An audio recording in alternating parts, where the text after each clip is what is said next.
दिल्ली के अंदर आप घुसेंगे, जब भी घुसेंगे तो हजारों बोर्ड लगे रहते हैं, केजरीवाल हिसाब दो। केजरीवाल तुम्हें हिसाब देगा कि रात को क्या कर रहा है, ये सब हिसाब तुमसे केजरीवाल मांगेगा।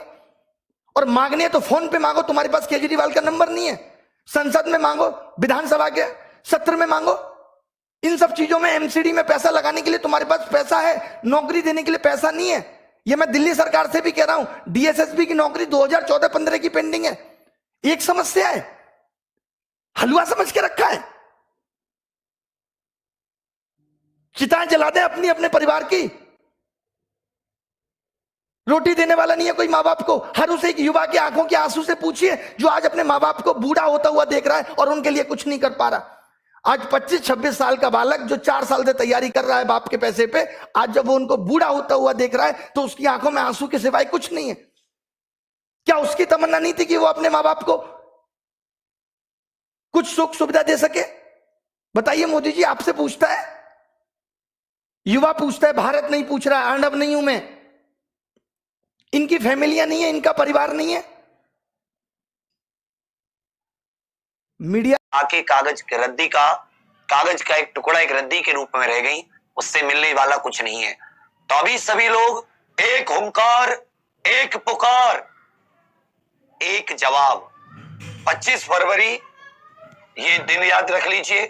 और एक तरफ से 25 फरवरी सुबह 11 बजे से सुबह 11 बजे मोदी रोजगार दो, हैश मोदी रोजगार दो। ये अंडरस्कोर है, ये जो नीचे का चिन्ह है अंडरस्कोर है। और एक जब भी आप ट्वीट करें तो कुमार विवेक 14 ये जरूर टैग कर देना।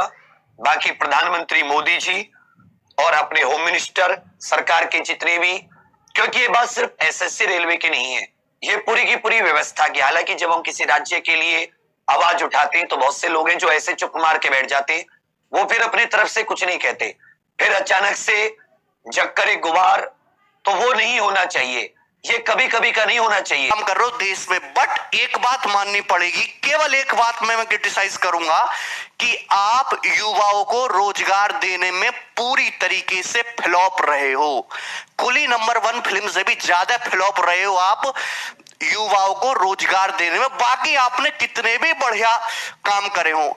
अब देखिए, इसके 2 सॉल्यूशन है। या तो स्टूडेंट ये समझ ले कि हमें तो रोजगार चाहिए ही नहीं, हम भूखे मर लेंगे, जैसे वो लोग शादी ब्याह नहीं कर रहे हम भी नहीं करेंगे, और देश बाकी अच्छा आगे बढ़ता रहेगा। लेकिन ये भी नहीं छोड़ सकते क्योंकि बेरोजगारों की संख्या इतनी ज्यादा है, 20 करोड़ की तादाद में बेरोजगार है।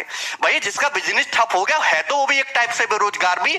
अगर मैं केवल छात्रों की बात कर लूं, जो लोग ग्रेजुएट कर चुके, उन्होंने ग्रेजुएशन कर ली, तो किसी ना किसी टाइप का रोजगार तो वो भी डिजर्व करते हैं। सरकारी ना चाहिए, प्राइवेट दो। मैं थोड़ी ना कह रहा हूं कि सरकारी रोजगार दो, आप फैक्ट्री लगाओ, कंपनी लगाओ, प्राइवेट रोजगार दो। कुछ भी उनकी क्वालिफिकेशन के हिसाब से, अच्छा वेतन उनकी क्वालिफिकेशन के हिसाब से, और उनको रोजगार मिलना चाहिए। हमारा देश जो है कि 2018 का रिजल्ट देखो, 2019 का रिजल्ट देखो, इतना फर्क कैसे आ सकता है? आप जनरल का देखे 433 से 528 नंबर पर कट ऑफ पहुंच गई। 2018 में 433 थी, 2019 में 528। 95 नंबर के, 95 नंबर के आसपास कट ऑफ बढ़ी है जनरल की। 95 नंबर के आसपास कट ऑफ बढ़ी है जनरल की।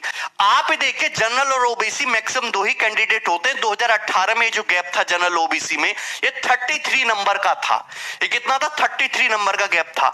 वही 2019 में ये जो गैप है, ये जो है 50 नंबर का हो गया।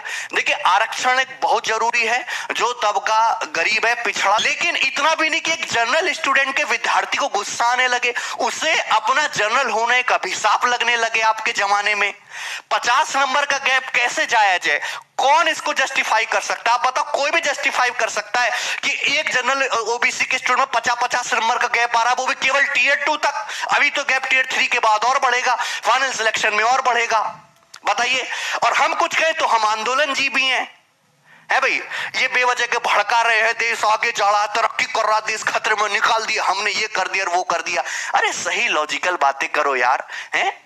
अगर आप सही से रोजगार दोगे, हमारे लोग आगे बढ़ेंगे तो क्यों करेंगे? इनके पास खाली टाइम थोड़ना है, दिन भर ये फेसबुक उस पे लगे रहते हैं हमारे स्टूडेंट। क्यों? क्योंकि इनके पास काम नहीं है करने को। अब सब आईटी सेल में थोड़ न जा सकते हैं, करना पड़ेगा। और कैंपेन केवल एक बार करने से फायदा नहीं होगा। जिस दिन पेपर होने वाला हो, रिजल्ट आने वाला हो, जिस दिन आपके शिफ्ट शुरू होए, नोटिफिकेशन आए, हर एक दिन ट्विटर कैंपेन होना चाहिए और उनको टाइम टाइम पे याद दिलाते रहना चाहिए कि भैया अपनी व्यवस्था ठीक कर लो, अपनी व्यवस्था ठीक कर लो, है भाई। तो ये 25 फरवरी को 11 बजे सारे स्टूडेंट ट्वीट करेंगे, मोदी जी रोजगार दो। जिस तरीके से आप टैक्स लेते हो, इंडिया का सपोर्ट मांगते हो, आप आते हो रात को 8 बजे कि मुझे आप लोगों की जरूरत है, वैसे कभी एक बार इन बेरोजगारों से भी पूछ लो कि इन्हें किस चीज की जरूरत है? उम्र निकलती जा रही, इनकी नौकरी नहीं, 10 पैसा इन्होंने नहीं कमाया आज तक, घर वाले इनको गाली देते हैं। बताइए,